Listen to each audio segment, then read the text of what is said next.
Take 2 of my Ninja Turtles episode 1 and 2 review. I'm sure you're saying, oh, where's the theme song? I don't know. Talk to Paramount. They'll explain everything. Ask Nickelodeon.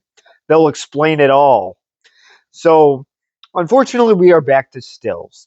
The YouTube, Paramount, and Nickelodeon Fun Police has done it again. I made a wonderful video for you guys, only for every single clip to get cut, cut, and cut. And yes, there were nice little jokes along the way, which they did not appreciate either. God forbid I make a Leonardo joke. So put all the anger aside.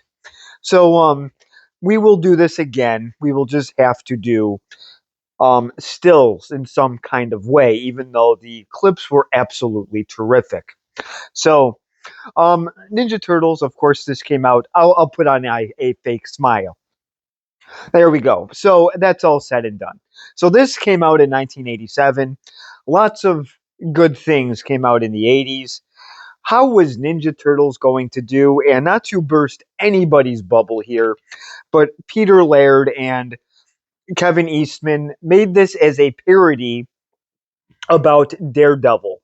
So this was a silly idea. This was a goofy idea. So Ninja Turtles is, in my opinion, it is very, very niche. But that doesn't mean it's bad. So I mean, there is obviously humor in this cartoon. This one is not dark. It's targeted towards kids, but after actually paying attention and watching it frame by frame yesterday for the first time in years, you, you know what? It is actually kind of funny.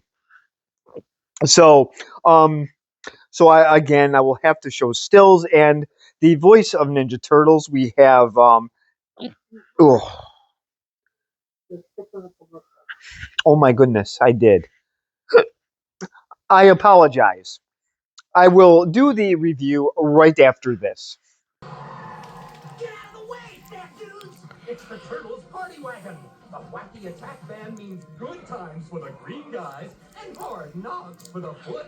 Especially with the tenderizer. Yeah, and it's a big hit everywhere we go. And look, here comes the Turtle Cycle with its working handlebar slingshot and armored sidecar. It'll drive Shredder crazy. Yeah, let's step on it. Teenage Mutant Ninja Turtles. Vehicles and figures each own playmates.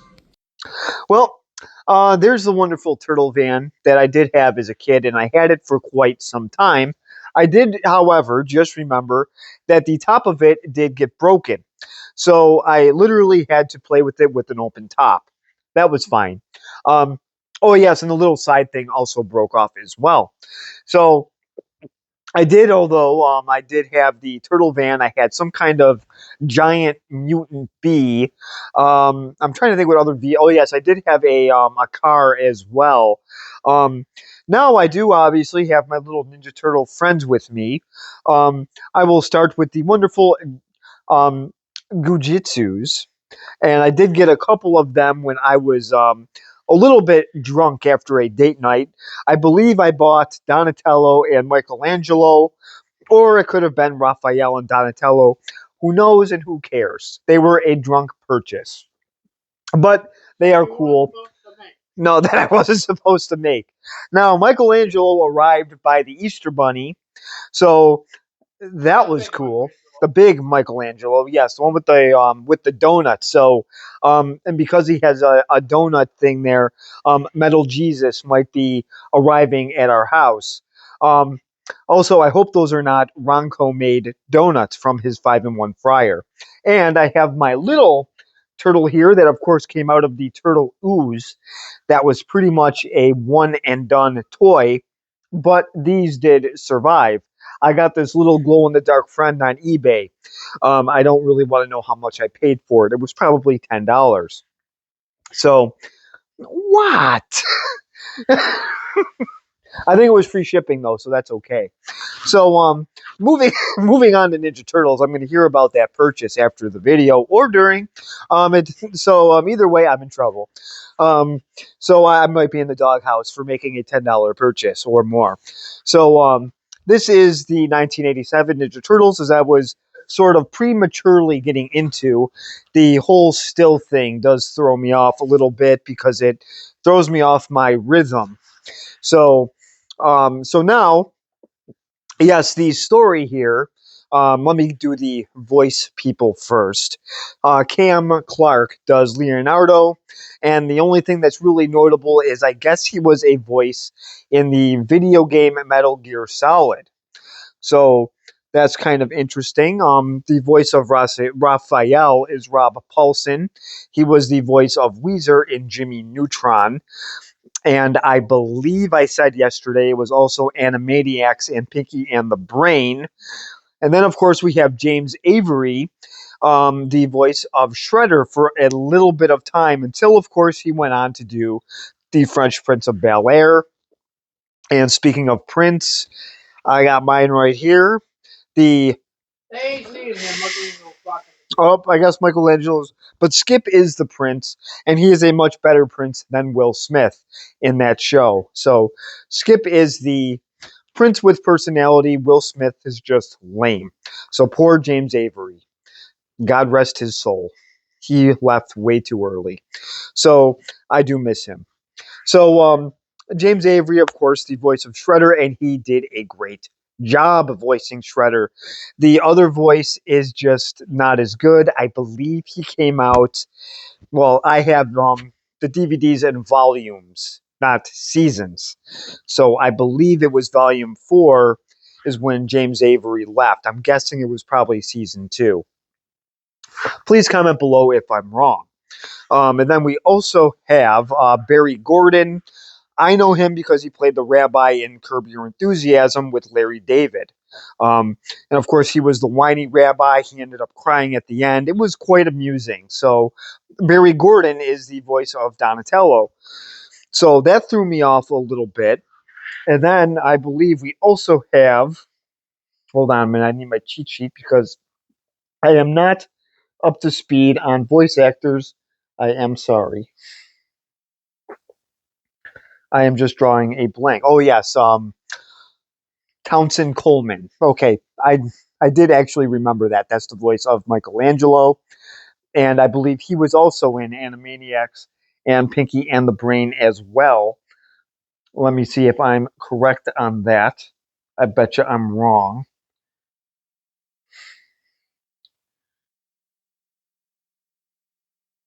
Oh, I'm sorry.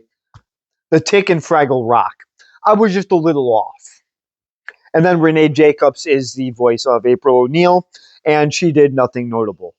So Ninja Turtles, these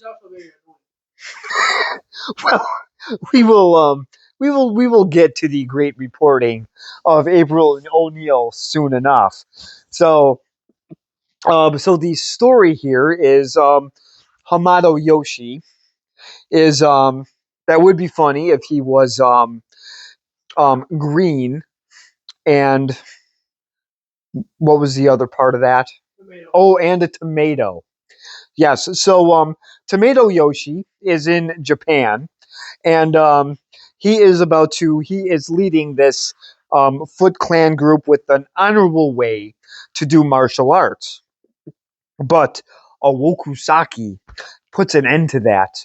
He puts a knife behind Tomato Yoshi's back, and he is and the head old sensei that's pretty much on his deathbed. He thinks that Tomato Yoshi is about to stab him and take him out. So they kind of shun him, and he ends up going to New York City, and he's living in sewers with rats. And so he is just having this interesting life now in a sewer. And somebody walks by, they trip and fall on something. It was probably a divot. And this turtle bowl breaks in the sewer, or on top of it for that matter. The turtles go down. And now Tomato Yoshi now has these friend turtles. He's living nice and peacefully. And then there's this ooze that is coming out of it. Somebody dropped their Ronco donuts and the jelly leaked out. So now these turtles are swimming in this ooze So now they become, and because they were mostly handled by people, so now they are turning into these human type of turtles. And Tomato Yoshi ends up, because he was by a lot of rats, he ends up transforming into a rat. So that is pretty much how the story begins. And then, of course, they run into the Foot Clan. Um, oh yes, and before that, Tomato Yoshi says that they are going to be labeled as freaks if they go up to New York City. In my opinion, they'll fit right in. And so he teaches them ninjutsu. So and they pretty much know how to hide from the public. So they do save April O'Neil a couple times, and we will get into that in just a second. But again, I have to show stills. So, and like I said, this was created by Peter Laird and Kevin Eastman. I did not say that in yesterday's video, so I will take. I may have said what, but I said Mr. Eastman. I didn't. I forgot his first name, and I did unfortunately learn that from the Toy Hunter guy. And I put my wonderful bride to be through pure torture watching that show. So, But yet you won't watch any of mine. well, well, well, we'll get into that later. That'll be an off-camera conversation, I'm sure. So now I will show the first still. I'm just trying to remember what it is, but I will find it. I promise. I know what it is. Okay.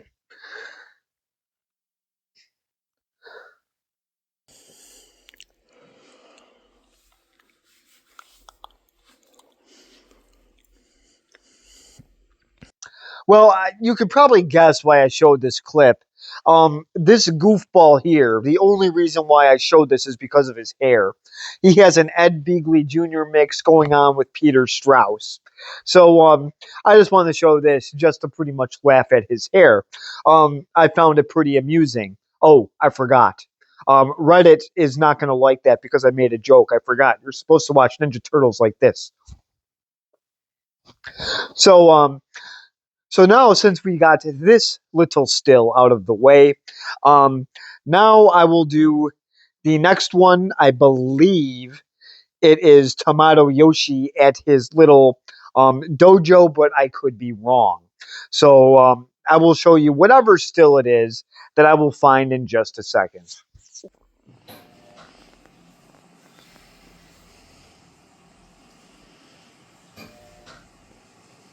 Well, this is April's first mistake. Actually, she made two here. Um, One, she waited for them. She waited to watch them come down in the sewer instead of just running.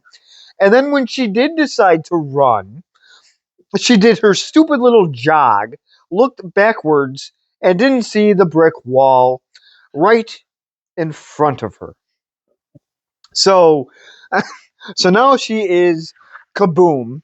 She pretty much beat the bejeebers out of herself, and now she's going to have all these goons that look like that they are on an episode of Jerry Springer mixed with Maury. Believe me, but these guys are not on Maury because nobody wants them to be the father. So I will show, I guess, a still of the goons in just a second.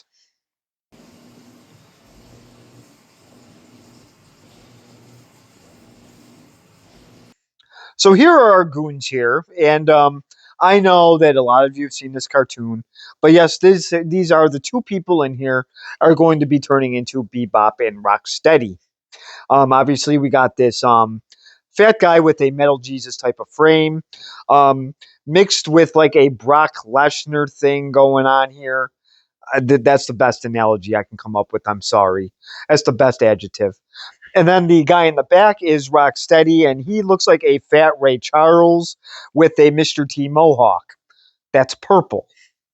Sorry, best I can do. So they are, and then oh yes, I forgot about the guy from the right. Um, he You looks, don't know who that is. he kind of looks like a Rod Stewart. So You we'll have no go. idea who that is. What, the guy on the right? I don't even think he even has a name. I don't think he's important at all. he has like a He-Man outfit going on as well. I don't know where he bought that. Probably the Gold and Silver Pawn Shop in Las Vegas. Rick Harrison sold it to him and ripped him off. So they are going after April, but what do you think happens? She gets unfortunately rescued. So this bad reporter, and she is just wait, it's coming. Um, she is a very poor reporter. This is a McDonald's. Channel 6 is the McDonald's of the news networks. Um, Now Vern is also her little I guess side reporter, or he's the other guy. He's a comical character, the guy with the pink shirt, which I haven't shown yet. But he is also kind of a comic relief in this. He complains a lot, but somehow he wants her job. So now I will show the next still of the wonderful Ninja Turtles saving Miss O'Neill. Notice it's Miss and not Mrs. So I will show that still in just a second.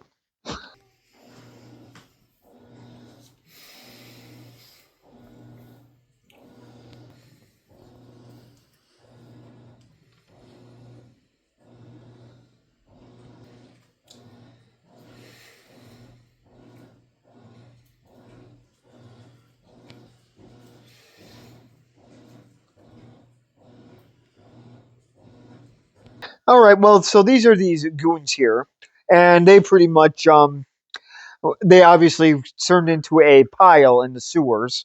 So the turtles came to this wonderful reporter's aid because she got herself into trouble. Do you think this is the first time this is going to happen to her? No. So these little goons here all got piled up. They all the pretty much got the radical Reggie Dung kicked out of them. So they are now all pretty much all rumbled up, and April is saved. Well, what does April do the second she sees the turtles come out of their shadows? She says they're not human. Reporter of the year. What a genius. That's the first thing she said. And then she says that they're turtles, and she's surprised by this. Once again, reporter of the year, and Raphael at least is the one that is sarcastic enough to make fun of her. So much for him being starstruck. He sees this TV personality as a moron. Good for Raphael. So Leonardo, I'm sure, will find a way to suck up to her since that's what he does. Um, and there was a little accident here. Leonardo is not hidden on purpose. That was a good accident. I bought him last. And there was actually a part of me that didn't want to buy him at all. But since I had the other three, I figured I'd get the leader of boredom and put him into the group. So, moving on from Leonardo, I also forgot. Gotta watch this with a serious face. So so now I believe April passes out. I could be wrong, but they bring her to their little hideout, and the rat, of course, she points that out. Um, she obviously doesn't put the story together until the end, but I will get to that in a little while. So she gets to find out how these turtles came to be. So I will show those stills in just a second.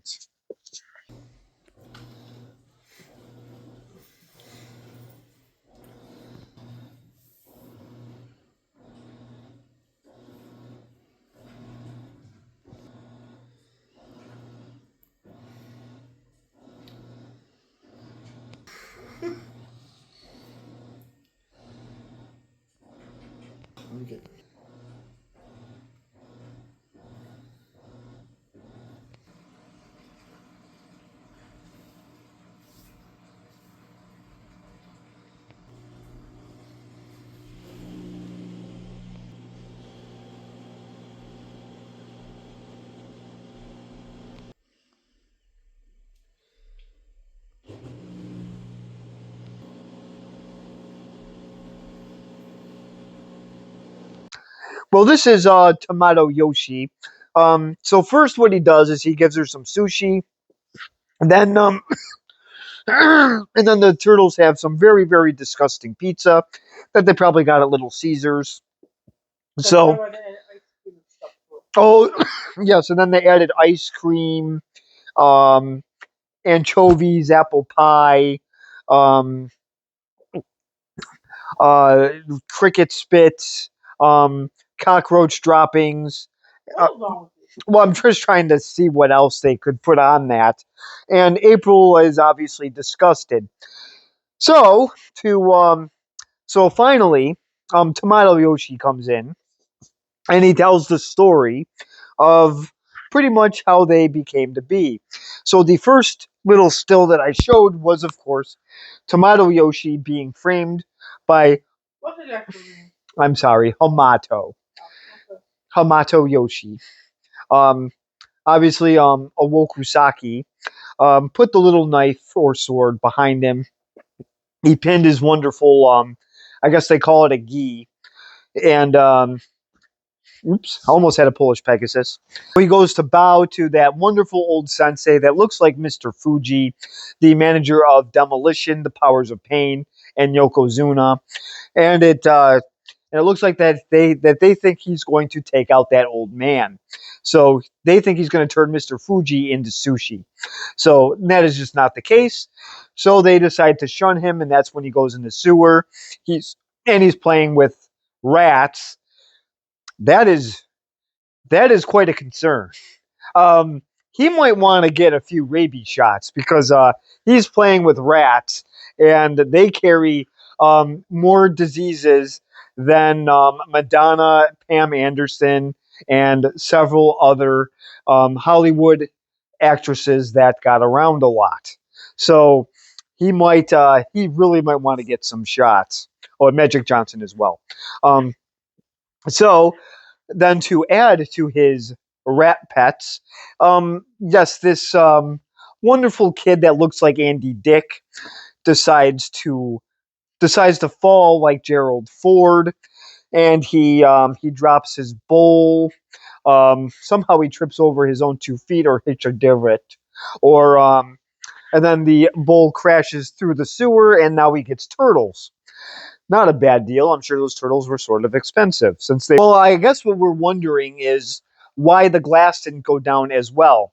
We're just not going to think about that. We're just going to pretend that the glass just somehow missed all those huge little holes that are in that sewer drain.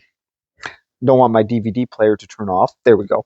So I guess so Tomato Yoshi gets lucky with this. He gets turtles and he doesn't get cuts on his hands, but he probably has rabies. So now what happens is later on, like I said, he's living peacefully in the sewer. He likes his rats and his turtles, and he's just reading along. And then later on he comes back and there's the turtles just walking around in this ooze or something. Um, so they're just walking around in it, and then later on they become these human type of turtles, and then Tomato Yoshi turns into a rat, and then they call him Splinter. So he tells a story, and April finally figures out that Tomato Yoshi is Splinter. Raphael makes fun of her again. Once again, I applaud Raphael being the only one to speak out on her stupidity. Somebody has to. So I did find that kind of amusing. I didn't realize how stupid she is, and yet she is their head reporter. So, so moving on. So they get done telling this little story, and then of course he introduces them. Donatello. He explains their weapons. Raphael, um, Michelangelo, and that was pretty much. Oh, I don't gotta name the other one. So so so then that is pretty much the end of the story there. So now it gets a little bit. This is where I guess she does seem to wake up and get somewhat smart. She realizes that these guys would be a story, so she tries to escape. So let's just see what happens. I will show the next still in just a second.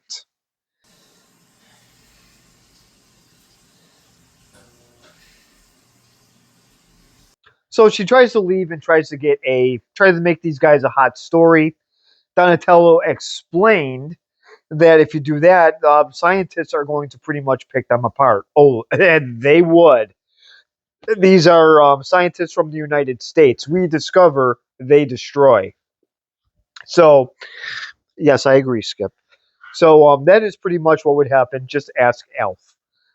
So so obviously they do talk her out of it finally, and so they decide to go into town and investigate a little bit. And of course, what does April do? She gets captured as usual. She gets tied up. I'm now comparing April to Lois Lane. Lois Lane got captured all the time. The princess from Mario, she got captured in almost every single game. And this poor plumber had to save her. Well, April gets captured again. These poor turtles, they're munching on pizza. Oh, wait, we got to save April again. She got captured by these so called Foot Clans. And this is where the show starts to lose me a little bit. And I will explain in just a second. I believe this might be the last still I'm going to show of episode 1. So I will show it in just a second.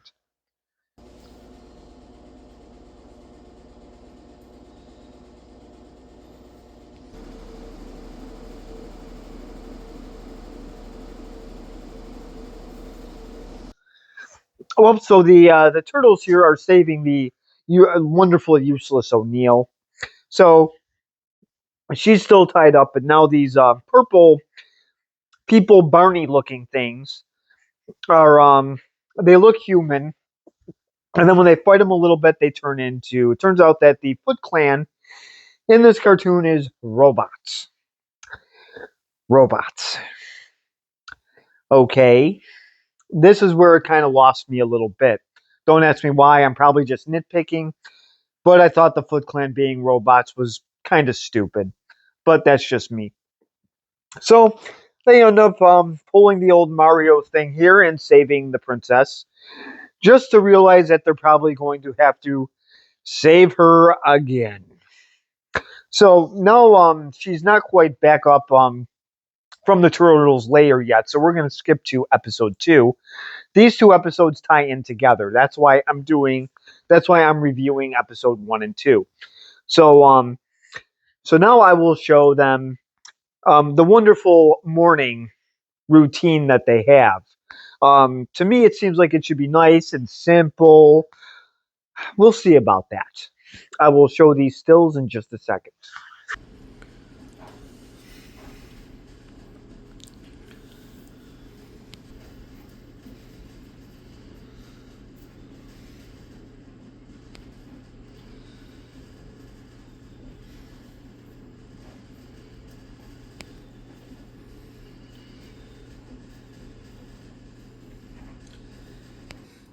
Well, this is the wonderful Ninja Turtles morning.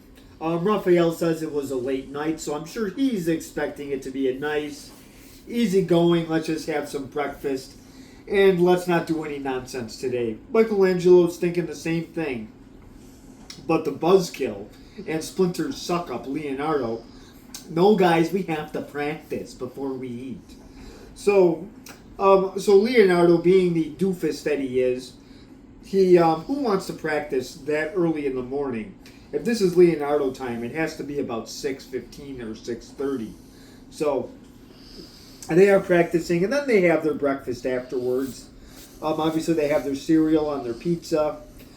They have raisin bran, corn flakes, and then of course Splinter brings out his masterpiece, which is sushi. So to me, that doesn't sound bad. That would be what I would be a sucker for. In the morning? Um, I don't think I would fight it. If that was the only thing there, if there wasn't any fruit down there, I couldn't eat the pizza. They would have cheese that I cannot eat. They would also, well, I guess I could have the cereal. The milk might be a problem, but the sushi would be pretty much, as long as there's no crab or shrimp, I'm good. So, unfortunately, after this little scene here, um, thanks to Paramount, this next scene is great with sound. Unfortunately, we can't do that. the the parts with Shredder and Krang are absolutely hysterical, and I can't show it. Shredder's on the run. Well, you know what? I will show the still and then explain. So I'm sorry, you do not get the funny voices of Shredder and the whininess of Krang. You're gonna get me. I'm sorry. So I will show the next still in just a second.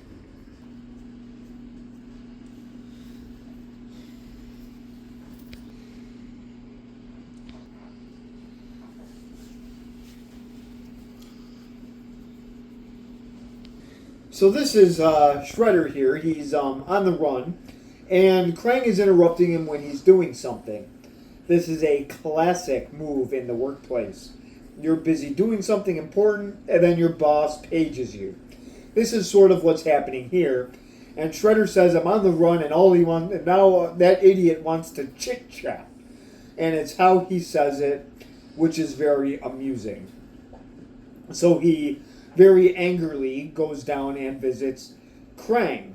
And Krang is complaining that he doesn't have a body, and he just asked for one request, and Shredder hasn't done his part of the bargain. So while they're arguing, Krang has the idea, since there is more of that mutagen, to get some animals that are more ferocious than turtles. So the best place to go for that would be the wonderful zoo. So let's see what animals they end up picking out. So not only do they got to get the animals right, but the one thing they're leaving out that Krang should have thought about was the goons themselves. You want to pick, obviously, some intelligence to go with the monster-like physiques. So it's kind of like, a Hulk Hogan type of thing going on there. Big, intimidating, but no athletic ability, and he's a moron. So I will show the next stills of the animals in just a second.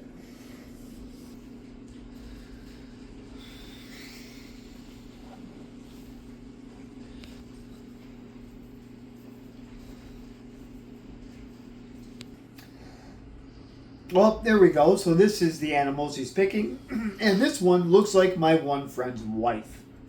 So it is a high maintenance boar. So, I mean, it looks just like her. And then we have the rhinoceros that looks like a Metal Jesus and an Amy Schumer and Melissa McCarthy mix.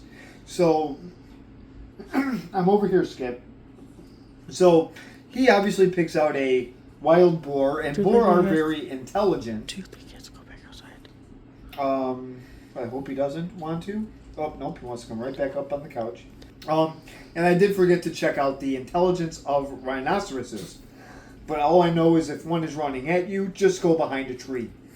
Because their vision isn't very good. But, obviously these are very strong animals. And like I said, the boar, as much as I'm making jokes about it, they are actually intelligent. So, but my friend's wife teaches kids how to spell cat, and there's no talent there. So boars are smarter. So now we have the two wonderful specimens that will be mixed with these animals. How are their intelligence? We don't know that yet. But let's just see what they look like. I will show that clip, and they're in their little experiment toilet chairs as well. So I will show that still in just a second.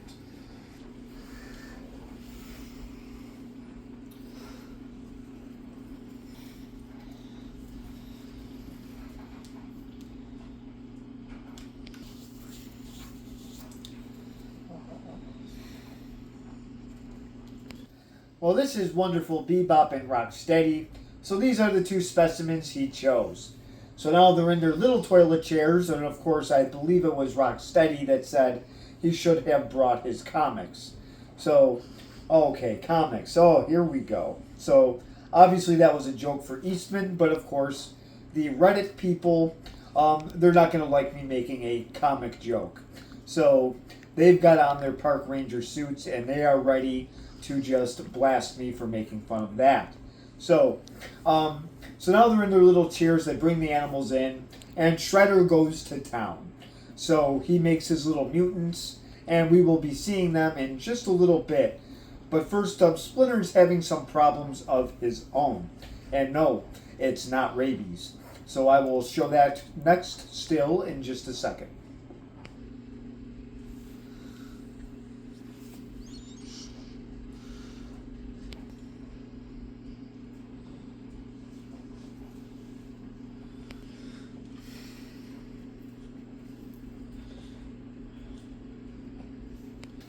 Well, so this is the final stills for this episode. So I hope you enjoy them. So obviously Splinter is being captured by robots. And then some of the Ninja Turtles go into the Technodrome and they fight more robots. So now they finally see the Shredder. He explains everything, how he was responsible for the mutagen. And then, of course, I got the little still here of Bebop and Rocksteady on the ground, flying because they bumped into themselves. Obviously, the Shredder picked two morons. So, very, very funny stuff, but I forgot. Ninja Turtles, gotta watch them like this. Very serious cartoon at all times. No jokes allowed. Reddit and Discord will not be happy. So this is pretty much the last clip I will show. So now I will do my review. How did I like the first two episodes? They were actually pretty solid. I remember watching the Flintstones and also the Simpsons. They had some animation quirks. They were trying to get the voices right. So they didn't always. There were some little kinks in some of them that ended up being very successful. This one wasn't bad right from the get go, but for a cartoon like this, they may have really had to start fast, or they would lose their audience. After all, Ninja Turtles is a goofy and silly, and for some people, a stupid idea. My parents, for example. I found out about this show by playing with toys from my grandma's next door neighbor, Keith. So that's how I got into it. Overall, I would actually probably give the first two episodes a B minus. It did lose me a little bit with the stupid robots. The robots are kind of boring. So there are plenty of lasers and other things to go around, but there are no tights or capes. But plenty of shells, bandanas, and also weapons. So do I recommend this? I will slightly recommend this. To Dr. Signa, he might like some of the parts, but the parts with the Ninja Turtles, he would not. I did, however, also like the fight music. I thought that was actually pretty cool. So, like I said, I will slightly recommend this to people. But it's better than today's nonsense. They did remake Ninja Turtles several times, and I think they're all trash. So please comment below, subscribe if you want, and thank you very much for watching.